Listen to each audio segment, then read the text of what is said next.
Selamat pagi jemaat yang dikasihi Tuhan. Kita bersyukur untuk pemeliharaan Tuhan dalam hidup kita, dan kita akan memulai ibadah kita pada pagi ini. Mari bersama-sama kita masuk di dalam doa teduh.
Aku hendak bermazmur bagimu ya Tuhan. Aku hendak memperhatikan hidup yang tidak bercelah. Bilakah Engkau datang kepadaku, aku hendak hidup dalam ketulusan hatiku di dalam rumahku. Ibadah pada pagi ini dimulai dalam nama Allah Bapa, Tuhan Yesus Kristus, dan Roh Kudus. Kiranya Allah Tritunggal menyertai ibadah kita. Amin. Mari jemaat, kita akan memulai dengan menyanyikan pujian PPK 249. Pujilah hai jiwaku. Kita akan menaikkan 3 bait.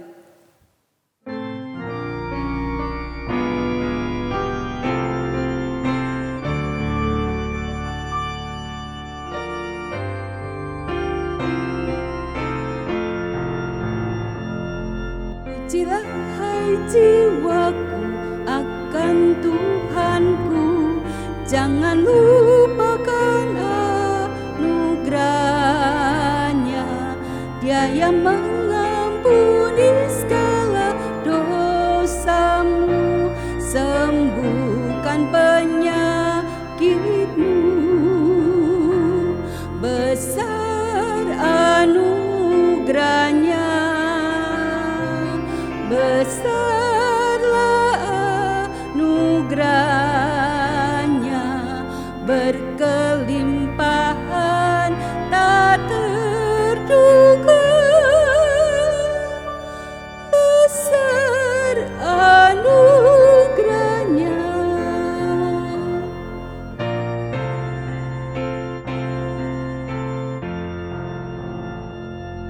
Tuhan pun memberi mahkota kepadamu dengan rahmat kemurahannya, memuaskan hatimu dengan kebaikan, memberi kekuatan selalu. Besar anugerahnya,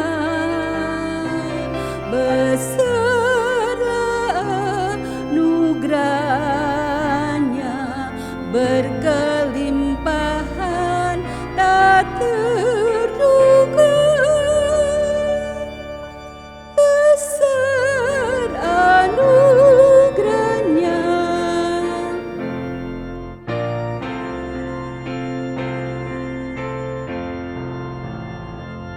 Setinggi dan jauh langit di atas bumi, sekian besar kasih setianya. Sebagai Bapa sayang anak-anaknya, Tuhan pun sayang kita. Besar anugerahnya, besarlah anugerahnya, berkelimpahan tak terduga. Besar anugerahnya. Kita akan masuk dalam doa.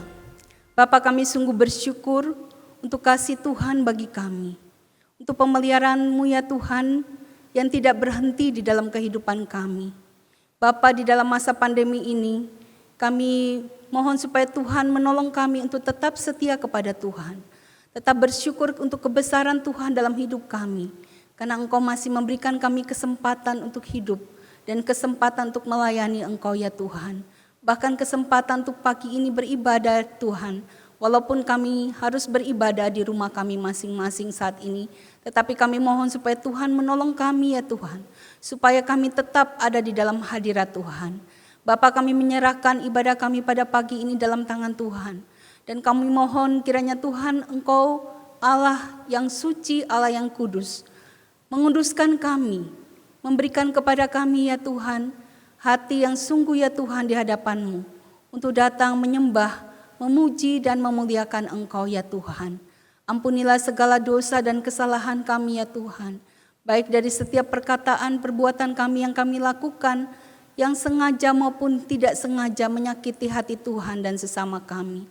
Mohon supaya Tuhan dengan kemurahan Tuhan memberikan penyucian-Mu ya Tuhan, sehingga kami layak di pagi ini untuk datang ke hadirat-Mu ya Bapa. Bapa, terima kasih, kami serahkan ya Tuhan jemaat-jemaat yang di dalam kelemahan tubuh, yang saat ini di dalam keadaan sakit, biar Tuhan yang akan menjamah, memulihkan mereka yang dalam keadaan penuh dengan pergumulan ya Tuhan. Kiranya hadirat Tuhan juga hadir tengah-tengah mereka, di saat mereka saat ini sedang bergumul. Bapa, terima kasih, kami serahkan seluruh hidup kami, dan seluruh jemaat-Mu yang siap untuk memulai ibadah pada pagi ini dalam tangan Tuhan. Kiranya Allah Roh Kudus senantiasa hadir tengah-tengah kami, memimpin ibadah kami ini dari awal sampai dengan akhir. Di dalam nama Tuhan kami Yesus Kristus, kami berdoa dan kami bersyukur. Amin. Jemaat dipersilakan untuk duduk kembali.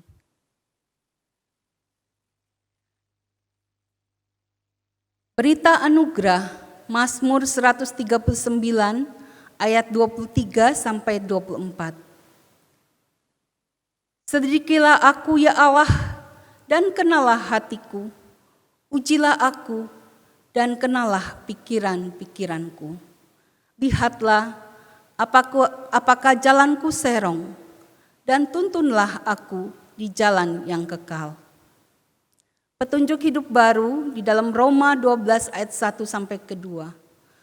Karena itu saudara-saudara, demi kemurahan Allah, aku menasihatkan kamu supaya kamu mempersembahkan tubuhmu sebagai persembahan yang hidup, yang kudus dan yang berkenan kepada Allah. Itu adalah ibadahmu yang sejati. Janganlah kamu menjadi serupa dengan dunia ini, tetapi berubahlah oleh pembaharuan budimu, sehingga kamu dapat membedakan manakah kehendak Allah, apa yang baik, yang berkenan kepada Allah, dan yang sempurna. Biar berita anugerah dan petunjuk hidup baru pada pagi ini memberikan kepada kita pencerahan dan memberikan kepada kita juga anugerahnya untuk dapat melakukannya dalam kehidupan kita. Kita akan bersama-sama menaikkan pujian Selidiki Aku. Biar Tuhan yang menolong kita, melihat hati kita, dan sungguh, biar Tuhan juga yang menemukan kita, mempunyai hati yang tetap di dalam mengasihi Tuhan, hati yang tetap setia kepada Tuhan. Selidiki aku.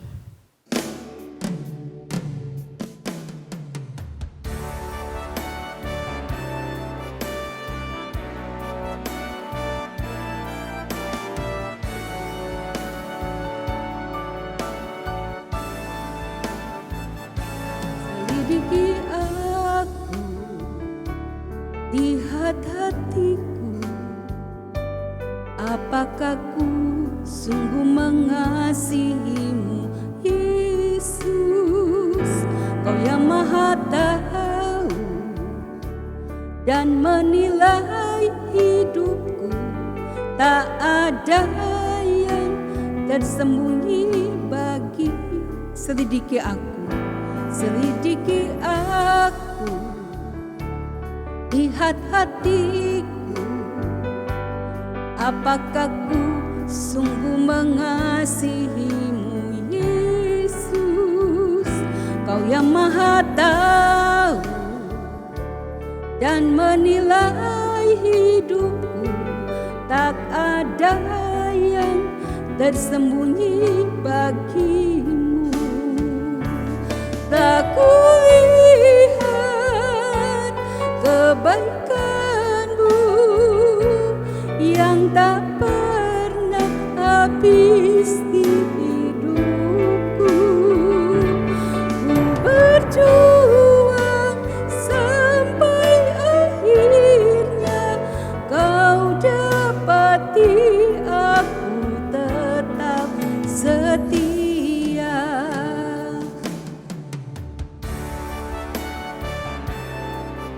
Selidiki aku, lihatlah hatiku.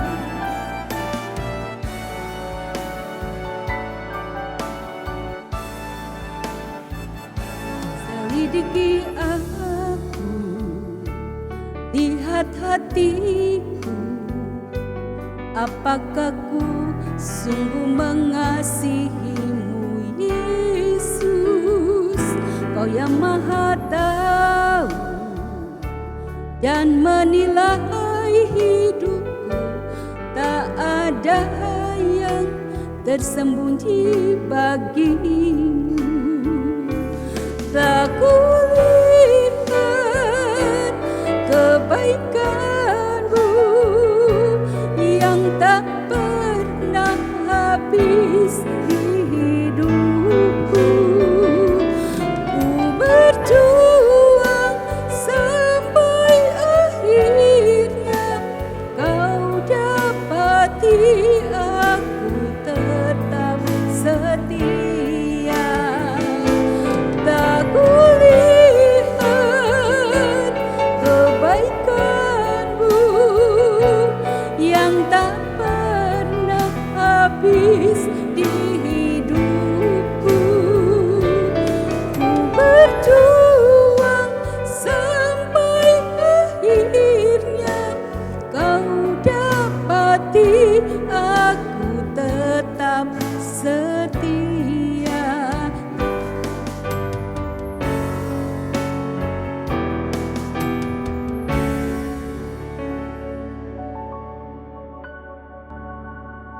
Mari jemaat, kami persilakan berdiri dan kita akan bersama-sama dengan jemaat dari segala abad dan tempat. Kita akan mengakui pengakuan iman kita, pengakuan iman rasuli. Pengakuan iman rasuli. Aku percaya kepada Allah, Bapa yang Maha Kuasa, Khalik langit dan bumi, dan kepada Yesus Kristus, Anaknya yang tunggal Tuhan kita, yang dikandung dari Roh Kudus, lahir dari anak darah Maria, yang menderita sengsara di bawah pemerintahan Pontius Pilatus, disalibkan, mati dan kuburkan, turun ke dalam kerajaan maut. Pada hari yang ketiga, bangkit pula dari antara orang mati, naik ke sorga, duduk di sebelah kanan Allah, Bapa yang Maha Kuasa, dan dari sana ia akan datang untuk menghakimi orang yang hidup dan yang mati. Aku percaya kepada Roh Kudus, gereja yang kudus dan am, persekutuan orang kudus, pengampunan dosa, kebangkitan tubuh, dan hidup yang kekal. Amin. Jemaat dipersilakan untuk duduk kembali. Kita akan bersama-sama menaikkan pujian untuk mempersiapkan hati kita mendengarkan akan firman Tuhan. Biar setiap kita boleh mempersiapkan hati kita untuk firman Tuhan dan membuka hati kita sehingga firman itu boleh bertumbuh dan berbuah dalam kehidupan kita. Dan firman Tuhan pada pagi hari ini akan disampaikan oleh hambanya Bapak Pendeta Sugianto. KPPK 417, seperti rusa rindu sungaimu. Kita akan menaikkan pujian ini untuk masuk, mempersiapkan kita dalam firman Tuhan.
hasrat hatiku, ku rindu menyembahmu. Yesus, Yesus, Yesus, Yesus, kau berarti bagiku.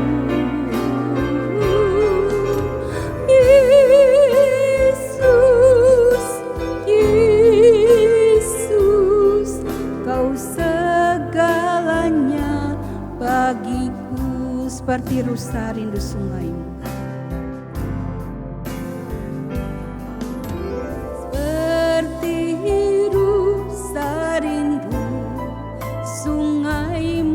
Jiwaku rindu Engkau, Kaulah Tuhan hasrat hatiku, ku rindu menyembahmu. Engkau kekuatan dan perisaiku,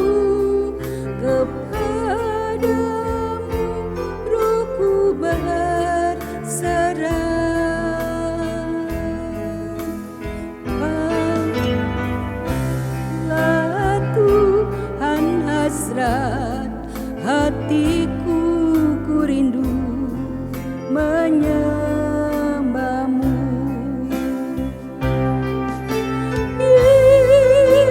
Yesus, Yesus, kau berarti bagiku.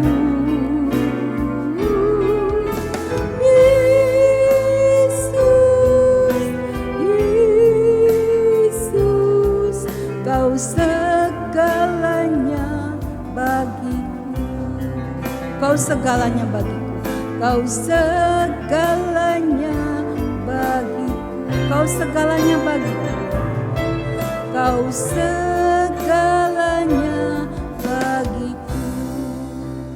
Untuk hambanya kami persilakan.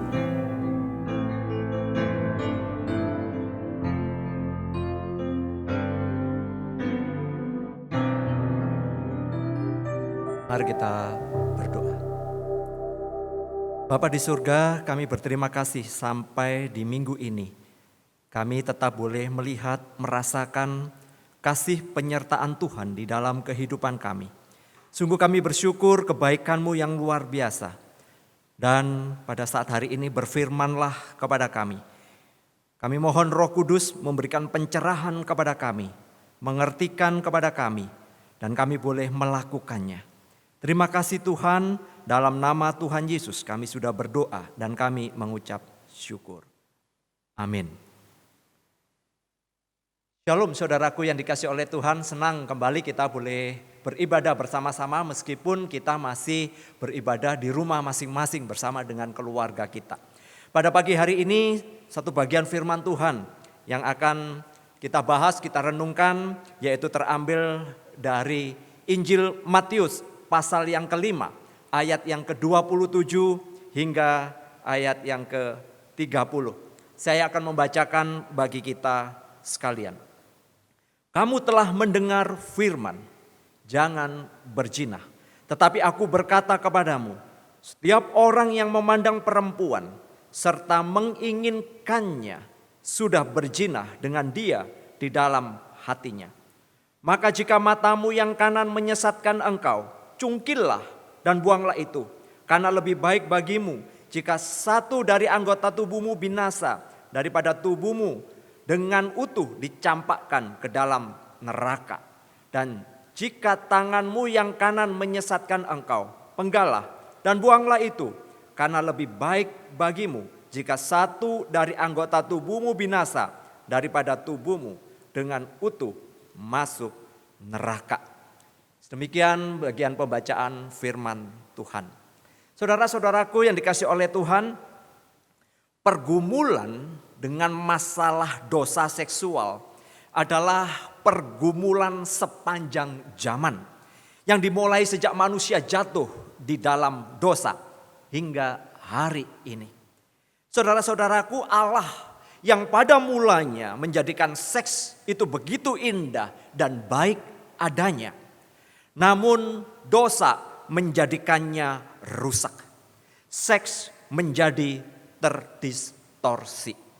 Saudaraku, pergumulan dosa seksual semakin kompleks, terlebih di zaman kita pada hari ini.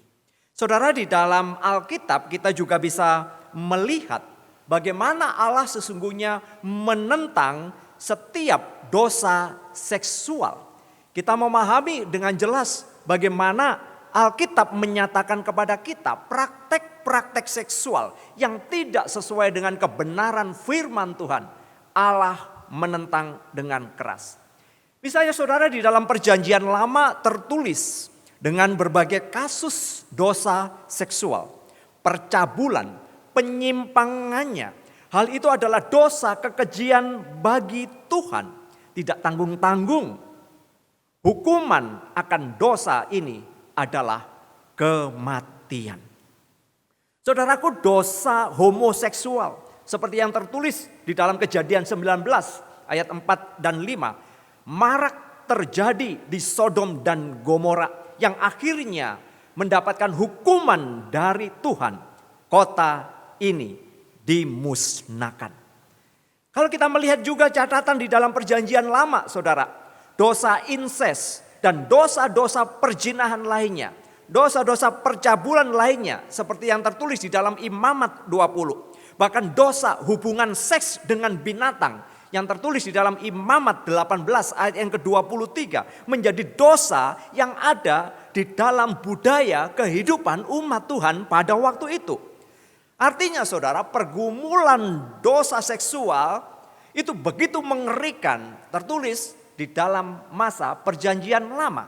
Lalu bagaimana dengan dosa seksual yang ada di dalam Perjanjian Baru? Saudara, dosa-dosa ini juga saya boleh mengatakan bagaikan benih racun yang tumbuh di mana saja, termasuk juga di dalam kehidupan jemaat mula-mula pada waktu itu. Praktek penyimpangan seksual mulai dari homoseksual seperti yang ditulis di dalam Roma 1 ayat 27 atau kemudian di dalam 1 Korintus 6 ayat 12 sampai 20 sampai kemudian masalah seksual menjadi satu komoditi seks yang begitu luar biasa pada waktu itu. Khususnya terjadi di dalam kuil-kuil penyembahan berhala. Di mana di dalam kuil-kuil penyembahan berhala ini disediakan yang namanya pelacur-pelacur bakti. Saudara, ini menghiasi di dalam gereja mula-mula, kehidupan jemaat mula-mula. Kita melihat suasana pada waktu itu saudara, percabulan, perzinahan menjadi satu pergumulan dosa sepanjang hayat hidup manusia. Terlebih saudara, bagi kita yang hidup di dalam zaman ini, pada saat ini. Dan yang sangat menyedihkan adalah bahwa dosa-dosa seksual tidak lagi dipandang sebagai dosa. Mulai dianggap tidak tabu. Dan yang mengerikan bagi saya adalah dosa seksual dianggap menjadi hal biasa. Dan dianggap, dipandang menjadi bagian budaya modern. Menjadi sebuah gaya hidup kekinian. Saudara-saudaraku, kita memperhatikan di dalam khotbahnya di bukit. Tuhan Yesus kembali mengingatkan kepada para pendengarnya agar tidak memiliki pembenaran diri dengan dosa yang mereka lakukan. Nah saudara, di dalam bagian ini Tuhan Yesus mengecam pembenaran diri yang dilakukan oleh para ahli Taurat dan orang-orang Farisi.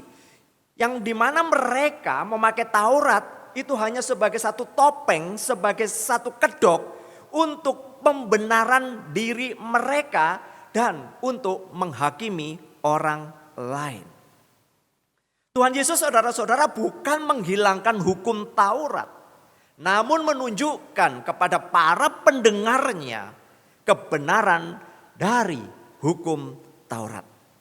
Saudara, mereka hanya memahami hukum secara legalis dan tidak pernah meresap di dalam hati dan pikiran mereka. Nah saudara, di dalam konteks yang kita baca pada saat hari ini menunjukkan kepada kita bagaimana Tuhan Yesus membukakan kedok dosa yang dimulai dari dalam hati atau dari dalam pikiran. Nah, Tuhan Yesus juga mengingatkan agar mereka tidak terjebak dengan yang namanya dosa perzinahan. Para pendengarnya tahu akan 10 hukum, khususnya hukum yang ke-7. Jangan berzina. Para pendengarnya juga tahu arti daripada hukum ini serta konsekuensinya. Bahwa tatkala mereka kedapatan berzina, maka mereka akan dihukum mati dengan cara dilempari batu. Para ahli Taurat tahu hukum ini. Mereka melakukannya dengan baik di dalam mengajarkan perintah ini. Bahkan mereka bisa menambahkan hukum-hukum tambahan yang diberlakukan kepada masyarakat pada waktu itu. Harus diakui bahwa mereka memperhatikan dengan baik hukum Taurat. Bahkan ada aturan-aturan yang baru saya sebutkan, ada aturan-aturan tambahan tentang hukum perzinahan. Namun pemahaman ini hanya berlaku di permukaan saja. Dan sesungguhnya mereka tidak pernah bersungguh-sungguh hidup dengan benar di dalam menjauhi perzinahan yang dimulai dari dalam hati. Namun Tuhan Yesus yang adalah Maha Tahu, Yesus yang adalah sumber kebenaran mengetahui apa yang ada di dalam benak para pendengarnya. Sesungguhnya mereka sedang mengadakan pemisahan antara hati, pikiran dengan tindakan fisik yang mereka lakukan. Yesus juga mengetahui motif apa yang terkandung di dalam diri seseorang. Khususnya di dalam bagian ini adalah masalah dosa perzinahan. Tuhan Yesus berkata, kamu telah mendengar firman, jangan berzina, tetapi aku berkata kepadamu, setiap orang yang memandang perempuan serta menginginkannya, sudah berzina dengan dia di dalam hatinya. Ini adalah masalah mendasar yang terjadi kepada para pendengar Yesus pada waktu itu. Khususnya bagi para pemimpin agama, yaitu ahli-ahli Taurat dan orang-orang Farisi. Mereka melupakan hal penting di dalam hidup mereka, yaitu bahwa Tuhan dapat melihat dan mengetahui apa yang ada di dalam hati dan pikiran seseorang. Tuhan Yesus tahu motif apa yang ada di dalam diri seseorang. Meskipun secara kasat mata seseorang tidak ketahuan melanggar hukum dan nampak kehidupannya baik, namun jauh di dalam hati dan pikiran orang tersebut, Tuhan mengetahui segala dosa kecemaran. Tuhan mengetahui segala bentuk percabulan yang ada di dalam diri orang itu. Bahkan apa yang ada di dalam pikiran orang itu, Yesus mengetahuinya. Jika kita juga memperhatikan tentang 10 hukum yang ada di dalam kitab Keluaran 20, kuncinya sesungguhnya adalah di dalam hati. Sekali lagi kuncinya ada di dalam hati. Yaitu hati yang tunduk kepada Tuhan, hati yang mengasihi Tuhan, hati yang menghormati kekudusan Tuhan, hati yang hanya tertuju dan terfokus kepada Tuhan yang sudah memanggil mereka, menyelamatkan mereka, mengeluarkan mereka dari perbudakan. Dengan demikian, di dalam menjalani hidup dan relasi dengan orang lain, hati yang takut akan Tuhan akan menghindarkan diri untuk berbuat dosa. Saudara jika memperhatikan dari 10 hukum ini, khususnya hukum ke-10 menjadi perhatian yang penting bagi kita. Hukum ke-10 berkata jangan mengingini, karena keinginan kita dapat menjadikan kita jatuh di dalam dosa. Saat kita menginginkan barang milik orang lain, kita bisa mencuri. Saat kita menginginkan istri atau suami orang lain, kita bisa melakukan perzinahan. Maka saudara-saudara, Tuhan Yesus di dalam bagian ini dengan tegas berkata, tetapi sekarang aku berkata kepadamu, barang siapa memandang seorang wanita dengan nafsu birahi, orang itu sudah berzina dengan wanita itu di dalam hatinya. Ayat yang ke-28 saya membacakan dari terjemahan bahasa Indonesia sehari-hari. Tuhan Yesus secara langsung menerapkan perintah ke-10, yaitu larangan untuk mengingini pada larangan perintah ke-7, yaitu perzinahan. Saudara, Tuhan Yesus langsung menerapkan 2 hukum. Ketika ada keinginanmu mengingini dari orang lain, milik orang lain, dan khususnya itu suami atau istri dari orang lain, maka kamu akan melanggar hukum yang ke-7, yaitu perzinahan. Saudaraku, Yesus menyatakan bahwa setiap orang yang menginginkan orang lain selain pasangannya telah melakukan perzinahan di dalam hatinya. Itu adalah penghakiman terhadap semua orang, apakah mereka sudah menikah atau belum menikah. Perhatikan saudara-saudara bahwa Yesus menggunakan kata setiap orang dan bahwa dia tidak bermaksud untuk merendahkan wanita atau seorang perempuan. Dia hanya menyatakan seorang wanita atau seorang perempuan. Pernyataan Yesus ini berlaku baik untuk mereka yang sudah menikah maupun yang masih lajang. Dan meskipun Tuhan Yesus menggunakan laki-laki sebagai contoh dari orang yang bernafsu, perintah ini juga berlaku untuk perempuan yang melakukan hal yang sama.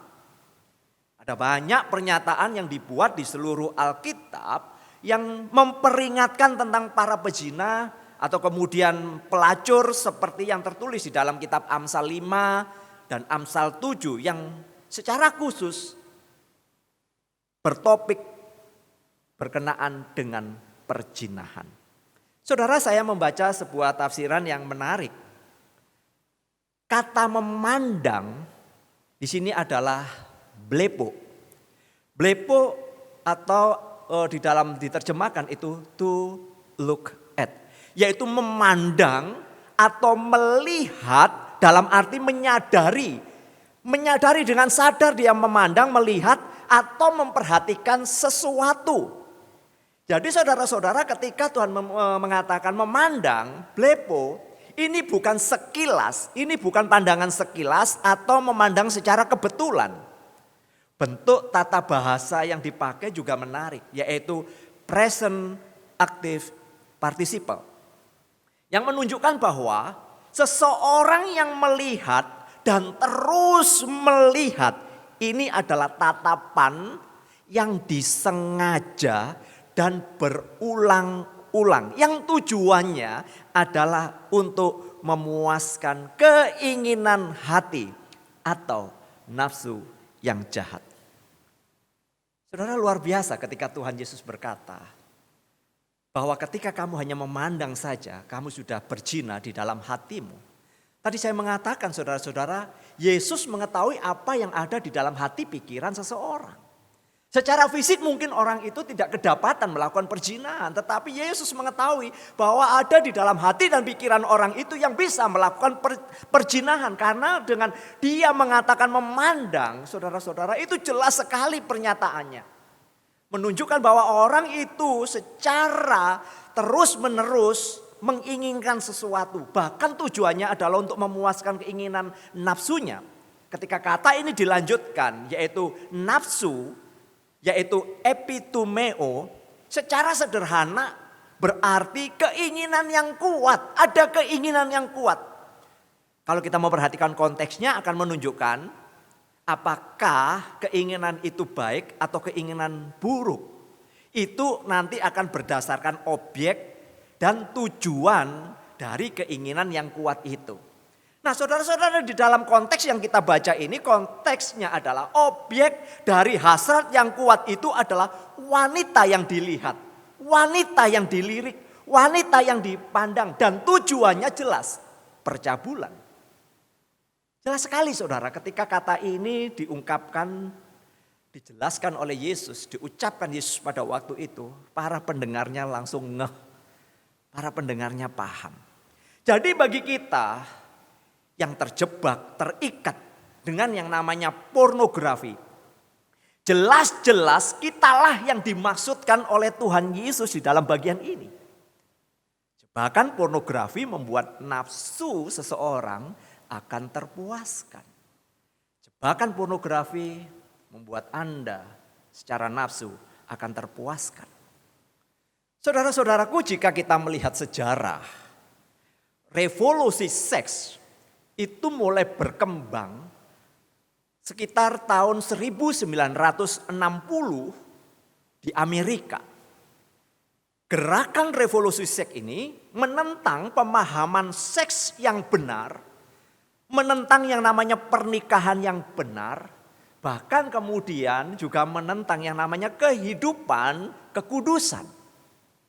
Revolusi seks mengumandangkan yang namanya seks bebas, pornografi, seks pranikah, homoseksualitas, bahkan bentuk-bentuk seks alternatif.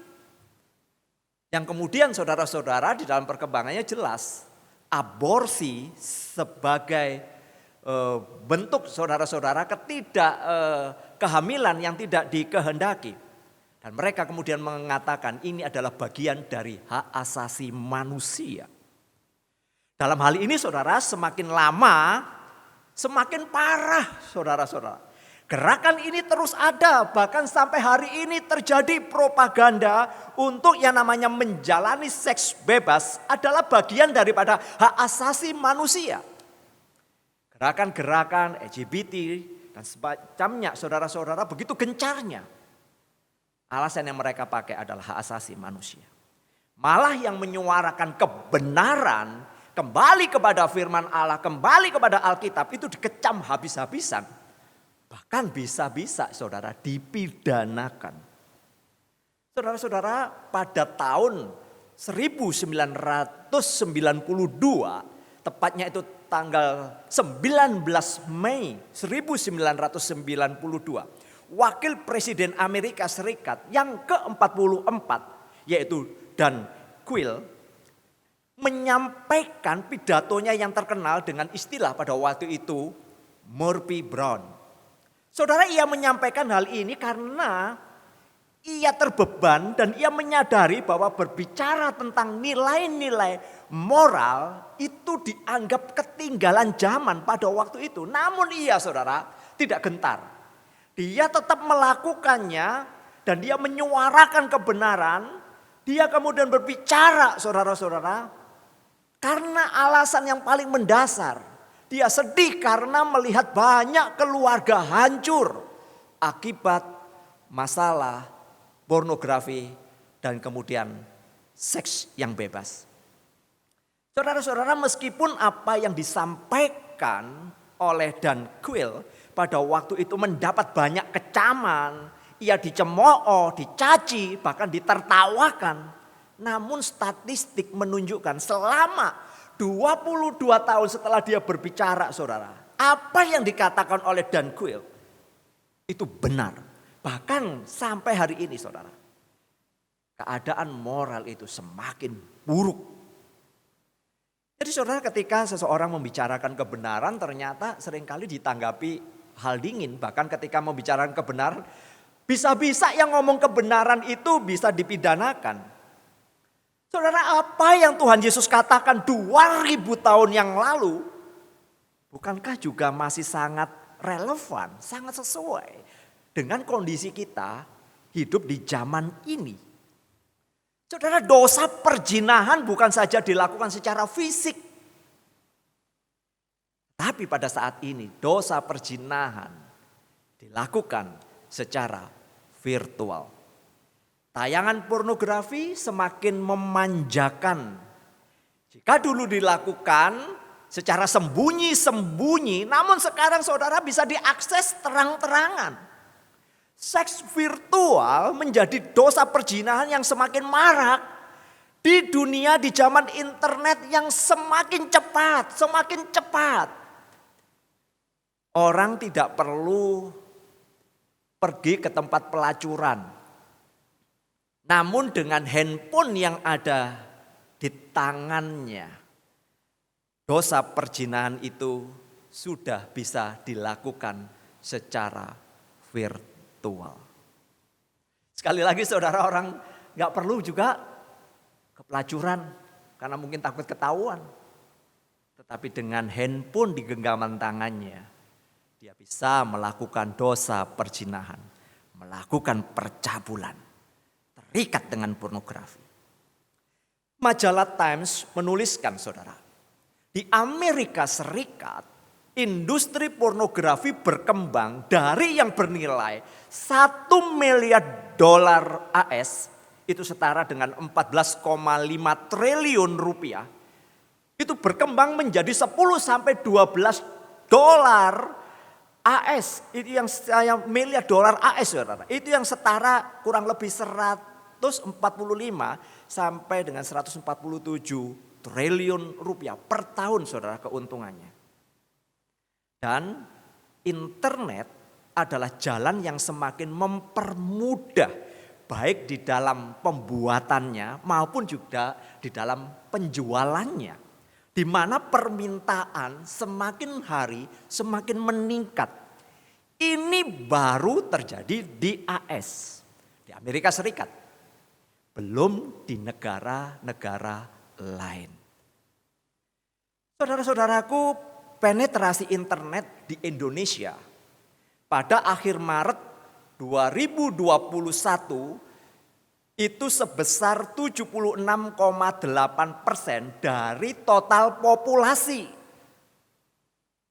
Menurut data Internet Watchdog, pengguna internet di tanah air itu mencapai 212,35 juta pengguna dengan estimasi total populasi sebanyak 276,3 juta jiwa. Itu penduduk Indonesia. Berapa persen? Mendekati saudara-saudara, begitu tingginya. Saudara, dengan capaian tersebut saudara, Indonesia sesungguhnya berada di urutan ke-15 di antara negara-negara Asia, khususnya dalam pengguna internet. Saudara, pengguna internet di Indonesia meningkat 15,5% atau sekitar 27 juta jiwa jika dibandingkan pada periode Januari 2020 yang lalu. Nah, saudara, pemakai internet itu adalah rentang penggunanya usia 16 hingga 64 tahun. Yang menarik saudara-saudara, Menkominfo menyatakan selama tahun 2012 sampai saat ini sudah menutup kurang lebih 1,5 juta situs konten porno itu sudah diblokir oleh Menkominfo. Ini yang ketahuan sebab banyak pengguna yang masih bisa mengakses situs-situs tersembunyi dengan bebas. Saudara-saudaraku, dengan data ini, dengan fakta ini, keterikatan seseorang terhadap dosa seksual sesungguhnya menjadi satu benih-benih kehancuran di dalam diri orang tersebut. Saudaraku yang disayang oleh Tuhan, keterikatan Anda terhadap dosa seksual merupakan satu benih kehancuran bagi diri Anda sendiri. Bagi masa depan hidup Anda, keluarga Anda. Berapa banyak keluarga hancur akibat perselingkuhan, perzinahan, akibat kecanduan pornografi. Berapa banyak saudara masa depan seseorang hancur akibat seks bebas yang meningkatkan penyakit kelamin, kehamilan yang tidak dikehendaki, yang kemudian melakukan aborsi yang terus jumlahnya itu naik. Sangat menyedihkan bahwa pelecehan seksual terus meningkat. Kasus pemerkosaan terhadap anak-anak khususnya mereka di bawah umur juga meningkat.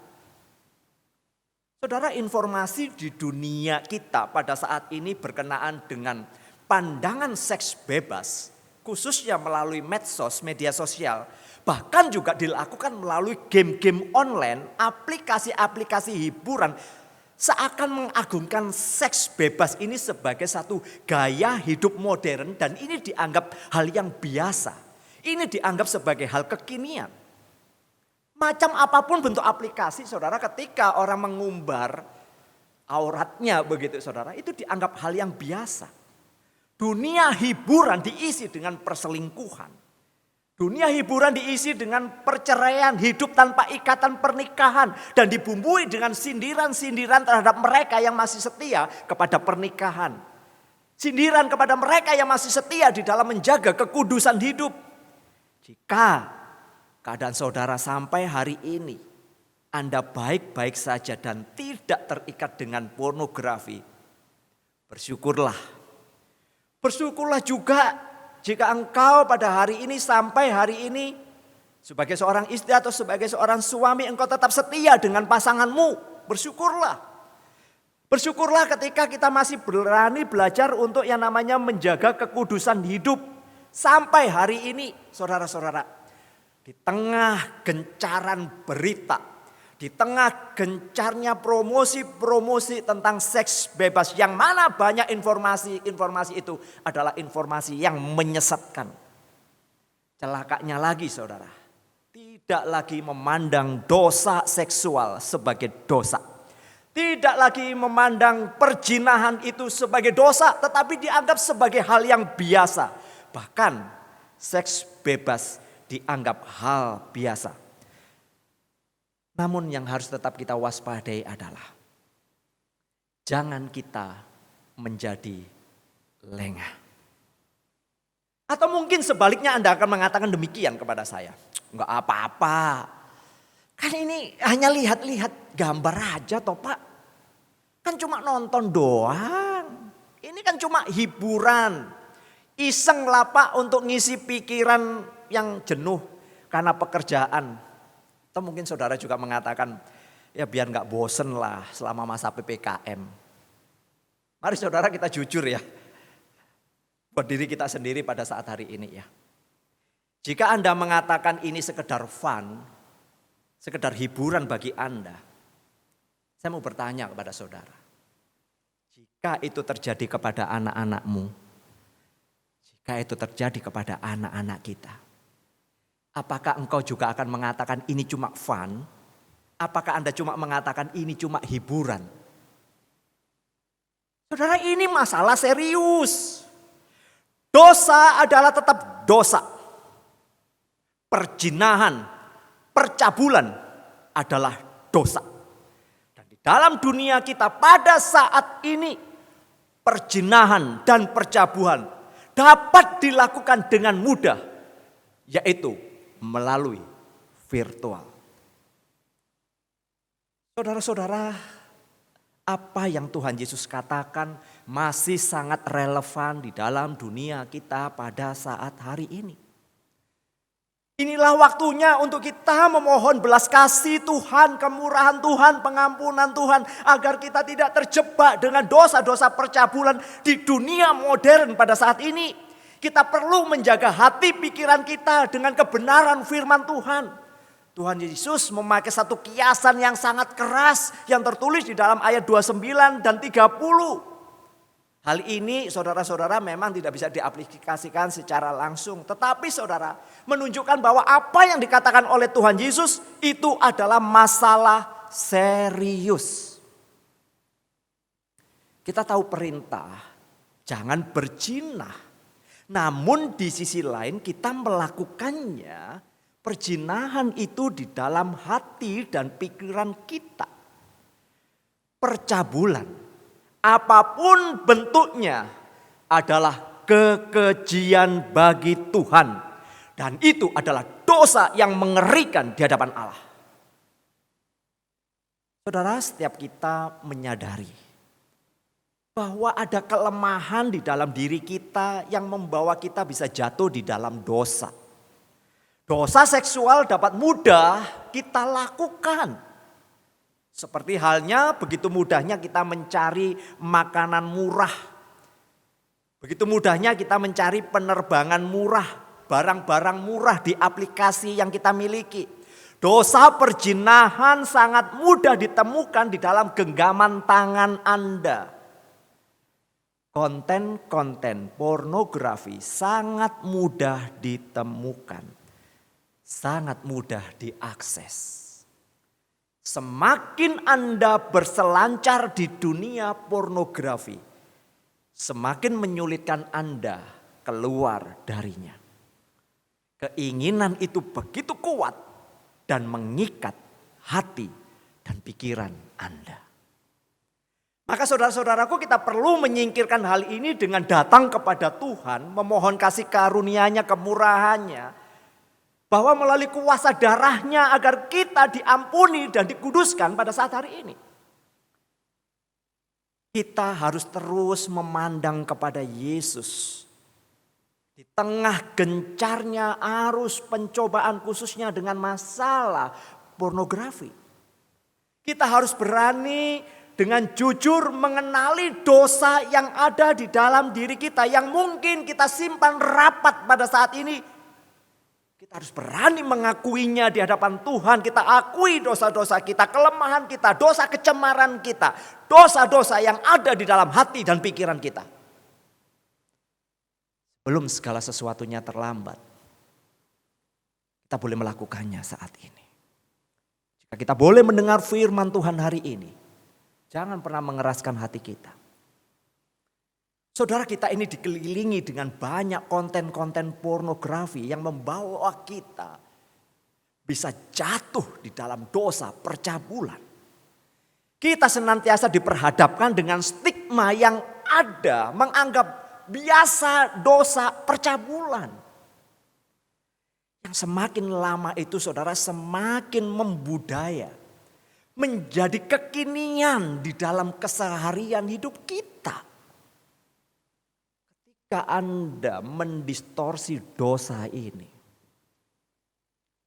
Anda akan terjebak dengan dosa-dosa yang lebih mengerikan lagi. Saudara-saudaraku, Tuhan Yesus memperingatkan kita bahwa hati dan pikiran kita bisa terikat dengan yang namanya percabulan, dengan dosa perzinahan. Kita perlu saudara-saudara menjadi orang yang terus mengarahkan hati kita ke arah kekudusan, bukan kepada keberdosaan. Kita perlu menjadi orang yang terus mendekat kepada Kristus, bukan mendekat kepada dosa. Jangan pernah menoleransi atau membuat alasan untuk dosa percabulan atau perzinahan. Saudara perlu tekad, kita perlu kerja keras untuk melepaskan diri dari kecanduan kita dengan datang kepada Kristus. Dan kita percaya di dalam pimpinan kuasa Roh Kudus, kita akan diperbaharui dari hari ke hari. Saya membaca sebuah renungan yang begitu indah. Pusat kehidupan seseorang adalah hatinya. Kalau hatinya kudus, maka tingkah lakunya pun akan kudus. Sebaliknya, kalau hati orang itu penuh dengan pikiran busuk, busuk pula tingkah lakunya. Oleh sebab itu, jauh lebih penting menjaga hati dan pikiran-pikiran kita. Khususnya dari pikiran-pikiran yang buruk. Daripada kita hanya mencegah perbuatan-perbuatannya. Saya menutupnya dengan satu quote yang saya boleh tuliskan. Ketundukan diri kepada Kristus akan menuntun kita untuk hidup kudus. Sebab hati dan pikiran kita sudah dikuasai oleh Roh Kudus. Mari kita responi dengan menyanyikan satu pujian. Inilah rinduku kepadamu. Mari kita mulai mengejar kekudusan di tengah tantangan pada saat hari ini. Saya percaya Anda pada saat hari ini mendengar firman Tuhan. Saya percaya bahwa Roh Kudus berbicara kepada saudara.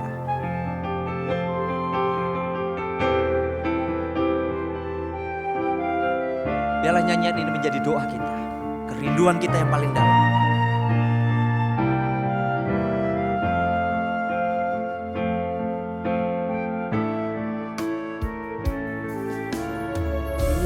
Inilah rinduku kepadamu,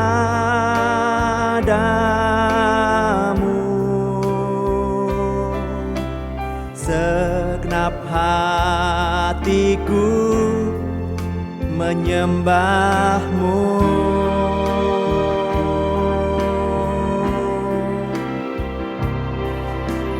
Seluruh jiwaku memujimu,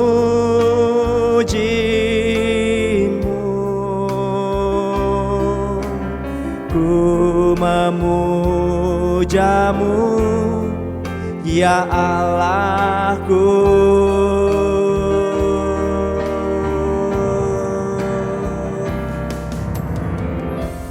Ku berikan hatiku dan jiwaku, semuanya bagimu di dalam hidupku, di setiap waktu. Nyatakan jalanmu, ku berikan hatiku dan jiwaku, semuanya bagimu, semuanya bagimu di dalam hidupku, di setiap waktu. Nyatakan jalanmu.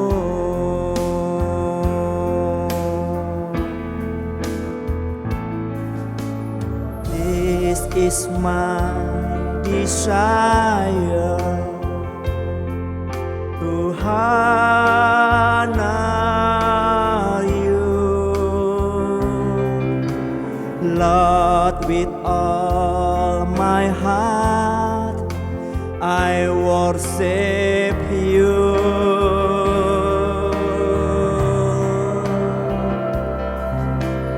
All I have within me, I give you praise. All that I adore is in you.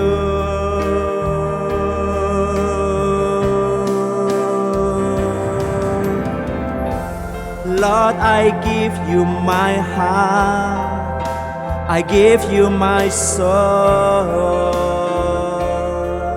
I live for you alone.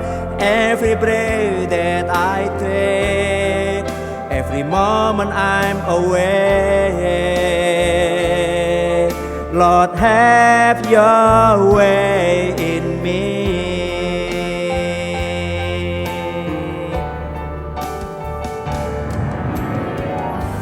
Lord, I give you my heart, I give you my soul. I live for you alone. Every breath that I take, every moment I'm awake, Lord, have your way. Ku berikan hatiku, ku berikan hatiku dan jiwaku, semuanya bagimu di dalam hidupku, di setiap waktu. Nyatakan jalanmu, nyatakan jalanmu. nyatakan jalan-Mu.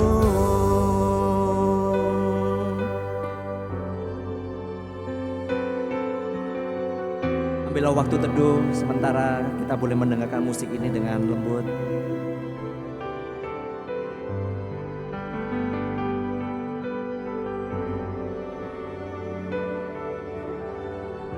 Saudaraku, kita semua pernah terjebak dengan pornografi.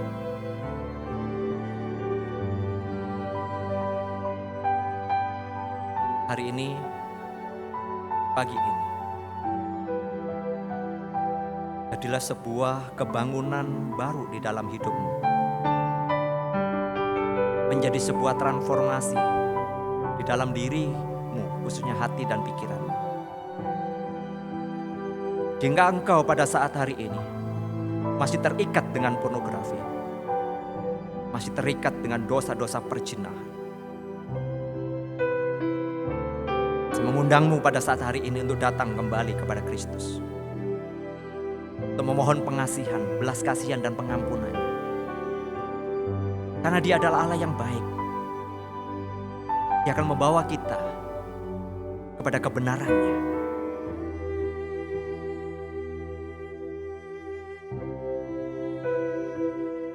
Bapa yang baik, ini kami ya Tuhan. Engkau mengetahui segala kebobrokan yang ada di dalam diri kami. Engkau mengetahui apa yang ada di dalam diri kami yang sesungguhnya, apa yang tersembunyi di dalam diri kami. Hari ini Bapa, kami mohon pengampunan-Mu. Ampunilah segala dosa-dosa perzinahan yang ada di dalam diri kami. Ampunilah segala dosa-dosa percabulan. Ampunilah kami yang terikat dengan pornografi pada saat hari ini. Di dalam kuasa darah-Mu ya Tuhan, kami mengaku salah, kami mengaku berdosa di hadapan-Mu. Mohon jamahan Roh Kudus-Mu, supaya kami boleh kembali memiliki kehidupan yang baru. Kami boleh mengalami satu perubahan yang baru. Ini kami Tuhan, ini hati pikiran kami persembahkan kepadamu. Tuntunlah langkah kami, bawalah diri kami untuk berjalan di dalam kebenaran-Mu ya Tuhan. Tuhan, kami menyadari dosa-dosa yang kami miliki pada saat ini. Kami bisa menyembunyikan kepada orang lain, tetapi di hadapan-Mu ya Tuhan, tidak ada yang tersembunyi. Maka ya Tuhan, pagi hari ini, kami mohon sekali lagi urapan-Mu, jamahan-Mu bagi kami semua. Bapa di surga, kami juga menaikkan syafaat pada saat hari ini. Kami mohon untuk bangsa dan negara kami ke dalam tangan pengasihan-Mu. Di dalam memperingati hari kemerdekaan ini kami tetap berdoa agar bangsa kami adalah tetap bangsa yang boleh bersatu, berdaulat dan memiliki hati yang terus takut akan Tuhan. Kami berdoa untuk para pemimpin bangsa kami di dalam menjalankan negeri ini, membuat segala keputusan. Kami berdoa supaya hikmat Tuhan turun kepada para pemimpin negeri ini ya Tuhan. Kami juga tak lupa berdoa untuk program-program pemerintah yang sedang dijalankan pada saat hari ini, baik itu vaksin ataupun juga program-program kesejahteraan. Kami berdoa supaya Tuhan juga turut campur tangan. Tak lupa kami juga berdoa untuk tenaga dokter, nakes, supaya Tuhan juga boleh berkati mereka karena mereka ada di barisan paling depan ketika virus ini semakin merajalela. Akhirnya Tuhan, kami juga berdoa untuk pergumulan jemaat-Mu pada saat hari ini. Mereka yang lemah tubuh, yang sakit di dalam pergumulan, mohon belas kasihan-Mu, kesembuhan daripada Tuhan terjadi. Demikian juga jemaat-Mu yang mengalami pergumulan tersendiri, mengalami kedukaan, biarlah Tuhan sendiri yang boleh menghiburkan dan menguatkan mereka. Ini doa syafaat kami ya Tuhan. Kami boleh menutupnya dengan doa yang Engkau ajarkan kepada kami. Bapa kami yang di sorga, dikuduskanlah nama-Mu. Datanglah kerajaan-Mu, jadilah kehendak-Mu di bumi seperti di sorga. Berikanlah kami pada hari ini makanan kami yang secukupnya. Dan ampunilah kami akan kesalahan kami seperti kami juga mengampuni orang yang bersalah kepada kami. Dan janganlah membawa kami ke dalam pencobaan. Tetapi lepaskanlah kami daripada yang jahat. Karena Engkaulah yang mempunyai kerajaan dan kuasa dan kemuliaan sampai selama-lamanya. Amin. Kita akan memberikan persembahan. Tiba saatnya kita akan memberikan persembahan dan jemaat untuk persembahan bisa ditransferkan langsung ke rekening gereja Pos PI Istana Regensi atau jemaat bisa mengumpulkan di rumah dan dibawa ketika jemaat datang beribadah di gereja kembali. Kita akan bersama-sama menaikkan satu pujian, betapa hatiku berterima kasih Tuhan.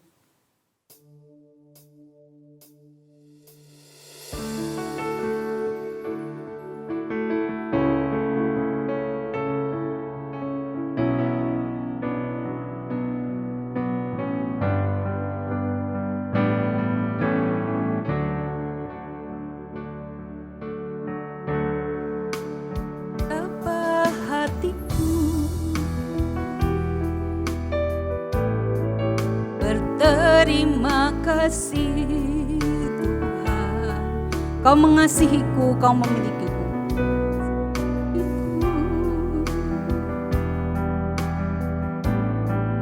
Kau memilikiku. Hanya ini Tuhan persembahanmu, segenap hidupku, jiwa dan ragaku, sebab tak ku miliki harta kekayaan yang cukup berarti untuk ku persembahkan. Hanya ini Tuhan permohonanku, terimalah Tuhan persembahanku. Pakailah hidupku sebagai alat-Mu seumur hidupku. Kita akan masuk dalam doa. Bapa, kami sungguh bersyukur untuk kasih-Mu ya Tuhan, untuk anugerah-Mu dalam hidup kami, sehingga Engkau Tuhan senantiasa memberikan berkat melimpah di dalam kehidupan kami. Bapa, kami berdoa dan bersyukur untuk saat ini, di mana kami ya Tuhan boleh memberikan persembahan untuk pekerjaan Tuhan. Biarlah sungguh Tuhan kami memberikan persembahan ini dengan hati yang tulus di hadapan Tuhan. Bapa, kami bersyukur ya Tuhan, Engkau memberkati tangan-tangan yang memberikan, Engkau memberkati gereja Tuhan juga untuk mengelola akan setiap persembahan yang diberikan. Bapa, inilah persembahan kami, biarlah Tuhan menerima akan seluruh persembahan kami sebagai suatu persembahan yang harum di hadapan Tuhan. Di dalam nama Tuhan Yesus Kristus kami berdoa dan bersyukur. Amin. Tiba saatnya kita akan bersama-sama mengakhiri akan ibadah kita pada pagi hari ini. Untuk itu saya mengajak untuk jemaat berdiri dan kita akan bersama-sama menaikkan doksologi dan doa berkat akan disampaikan oleh hambanya Bapak Pendeta Sugianto.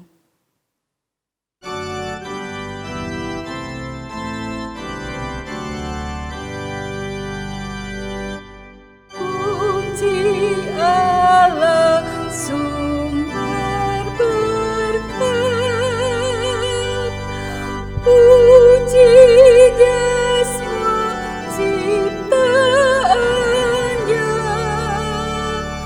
puji Dia para malaikat,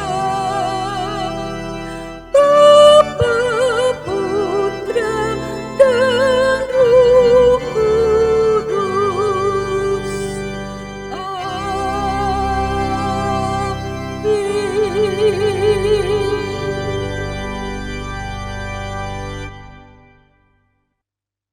Mari arahkan hati kita kepada Tuhan. Terimalah berkat-Nya.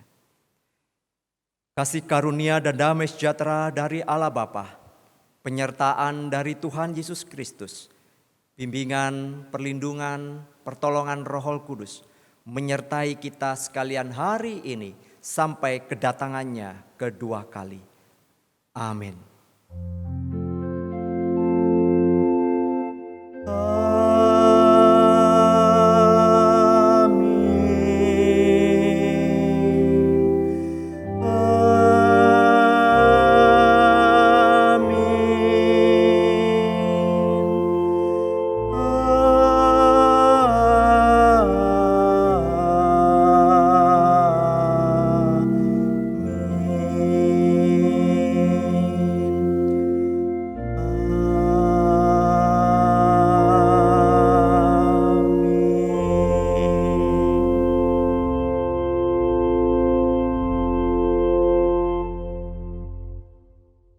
Silakan jemaat duduk kembali.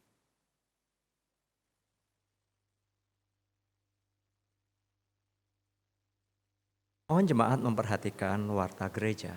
Yang pertama, untuk ibadah kita selama masih berlangsungnya PPKM, kita masih mengadakan secara online.